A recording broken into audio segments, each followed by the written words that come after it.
माननीय जिल्हाधिकारी साहेबांना निवेदन देण्यात आले आहे की काल ज्या संघटनेने सातारा नगरपालिकेचे मुख्याधिकारी माननीय अभिजित बापट साहेब यांच्या विरोधात जे तक्रारी आरोप केलेला आहे, तक्रारी अर्ज केलेला आहे, ते सगळे आरोप खोटे आहेत। अभिजित बापट साहेब हे देव माणूस आहे आणि अभिजित बापट साहेबांसारखा माणूस आपल्या सातारा नगरीला नगरपालिकेत मुख्याधिकारी सीओ म्हणून लाभले आहेत। त्यामुळे आपल्या साताऱ्याचा विकास देखील झालेला आहे। ठिकठिकाणी कॉन्क्रीट रस्ते, गटर, त्याप्रमाणे साताऱ्याचा भरपूर विकास बापट साहेबांनी ज्या त्या भागात जाऊन स्वतः प्रत्यक्ष ठिकाणी पाहणी करून माननीय खासदार साहेबांशी व मंत्री महोदयांशी चर्चा करूनच साताऱ्याचा विकास भरपूर झालेला आहे।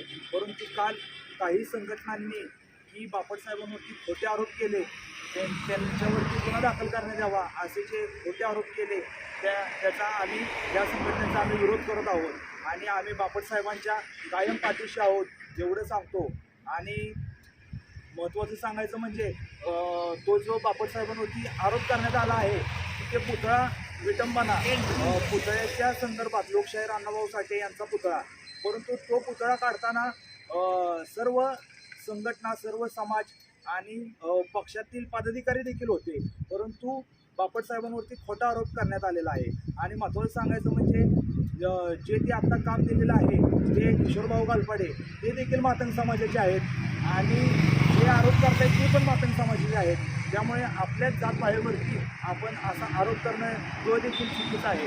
त्यामुळे एकमेकांचे पाय न ओढता संगनमताने काम करा। लवकर आपल्या गावनगरी, सातारा नगरीत लोकशाहीर अण्णाभाऊ साठे यांचा पुतळा लवकर कसा बसेल यासाठी सर्वांनी प्रयत्न करूया। आणि बापट साहेबांवरती केलेले आरोप हे सगळे खोटे आहेत। जिल्हाधिकारी साहेबांना आम्ही निवेदन दिलेलं आहे की बापट साहेबांच्या विरोधात जर संघटनेने आंदोलन केले तर आम्ही बापट साहेबांच्या समर्थनार्थ आम्ही आमचे नेते जिल्हाध्यक्ष माननीय अशोक बापू गायकवाड यांच्या उपस्थितीत देखील आम्ही बापट साहेबांच्या बाजूने आंदोलन, समर्थनार्थ आंदोलन करू आणि आमचा बापट साहेबांचा पाठिंबा राहील एवढंच सांगतो। बापट साहेब आम्ही आपल्या सोबत आहोत। जय भीम, जय शिवराय, जय सद्गुरू।